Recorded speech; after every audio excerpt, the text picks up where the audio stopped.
আল্লাহ তাআলা বলেন আমি চেয়েছিলাম তাকে আমার আয়াত আমার ওয়াহি এর দ্বারা তাকে সম্মানিত করতে, কিন্তু ওয়ালাকিন্নাহু আখলাদা ইলাল আরদ, কিন্তু সে দুনিয়াকেই কেবল আপন বানায় নিছে। সে দুনিয়া নিয়েই, দুনিয়ার লোভ লালসা, দুনিয়ার চাওয়া পাওয়া চাহিদা কামনা বাসনা, এটাকেই সে তার আপন করে নিয়েছে। ওয়াত্তাবা হাওয়াহু, এবং আল্লাহ তাআলা বলেন এবং সে তার মনের ইচ্ছা মতো, মনের চাহিদার অনুসরণ করেছে। অর্থাৎ আমার ওয়াহির কোনো পাত্তাই দেয় না, আমার আয়াতের কোনো পাত্তাই দেয় না, আমার রসুলের কোনো পাত্তাই দেয় না, বরং সে তার মনের চাহিদা মতো যা মন চাইছে তাই অনুসরণ করেছে। আল্লাহ বলেন ফামাসালুহু, তার উদাহরণ হলো কামাসালিল কাল, কুত্তার মতো। কালবুন অর্থ কুত্তা, কুকুর। তোমরা ভাই যেই কোনো মাদ্রাসার ছাত্ররে জিজ্ঞাসা করে দেখো যে কালবুন অর্থ কি, তো শুনবা যে কালবুন অর্থ কুত্তা। তাহলে প্রিয় ভাই বলো, যে জিন্দিগি ওয়াহি অনুসরণ করে না, আল্লাহর কথা, রাসূলের কথা, কোরআনের কথা, ওই জীবন কুত্তার জীবন। এই জন্য বেনামাজির জিন্দিগি কুত্তার জিন্দিগি। এই যে তোমরা যারা নামাজ পড়ো না, তোমাকে জিন্দিগি কুত্তার জিন্দিগি, মনে রাখ। আমি বললাম, কোরআন বলছে,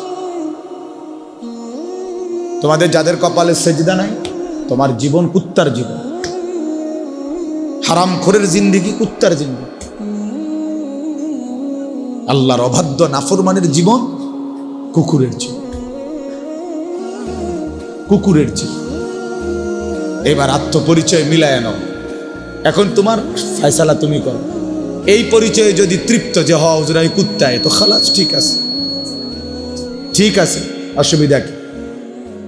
নিজের পরিচয় নিজেই নিয়ে নিলা।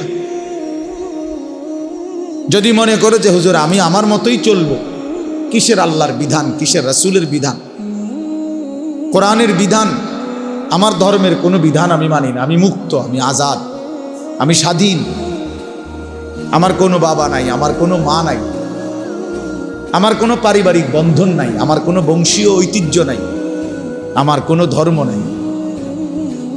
আমার ধর্ম এটাই যে আমার নফস, আমার খোদা আমার নফস, আমার মনে যা চাই। আল্লাহ তাআলা বলেন ওই ব্যক্তির উদাহরণ কুকুরের মতো। রাসূলুল্লাহ সাল্লাল্লাহু আলাইহি সাল্লাম বলেন আদ-দুনিয়া জিফা, দুনিয়া একটা পচা মরা গন্ধা লাশের মতো। ওয়া তালিবুহা কিলাব, আল্লাহ তাআলা বলেন, নবী সাল্লাল্লাহু আলাইহি সাল্লাম বলেন, এবং শুধুই দুনিয়ার। এই জন্য দোস্ত, আমরা প্রত্যেকে, আমার কথা হলো একটাই ছোট্ট কথাই, তোমার বিবেক তুমি কাজে লাগাও। কমপক্ষে এতটুকু যে ফয়সালা করো, তুমি মানুষ না জানোয়ার। প্রিয় ভাই, আমার অনুরোধ, একটা ছেলে হলো এটা মনে রাখবে, তুমি ফয়সালা করো।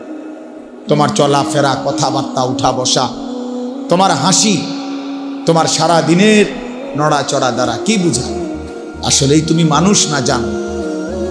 কোরআনুল কারীম মানুষকেও কি বলছে? জানোয়ার বলছে। কিছু মানুষ রূপী জানোয়ার।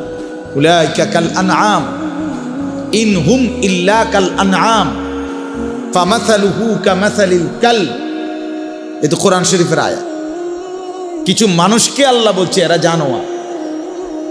কাদেরকে বললো? তুমি খোঁজ লাগাও। কাকে বললেন আল্লাহ? ওয়াতলু আলাইহিম নাবা আল্লাযী আতাইনাহু আয়াতিনা। আল্লাহ বলেন, বন্ধু তার কথা শুনেন, আমি তাকে আমার আয়াত দিয়েছিলাম, আমি তাকে আয়াত দিয়েছিলাম, ওয়াহি দিয়েছিলাম। ফানসালাখা মিনহা, সে সেখান থেকে নিজেকে বিচ্ছিন্ন করে ফেলল। ফাআতবাআহু শাইতান, ফলে শয়তান তাকে অনুসরণ করল। এখন শয়তানই তার বন্ধু, তার সমস্ত পছন্দ অপছন্দ নির্ধারণ করে শয়তানে। ফাকানা মিনাল গাবিন, আল্লাহ তাআলা বলেন ফলে সে পথভ্রষ্ট গোমরাহ এর অন্তর্ভুক্ত হয়ে গেল।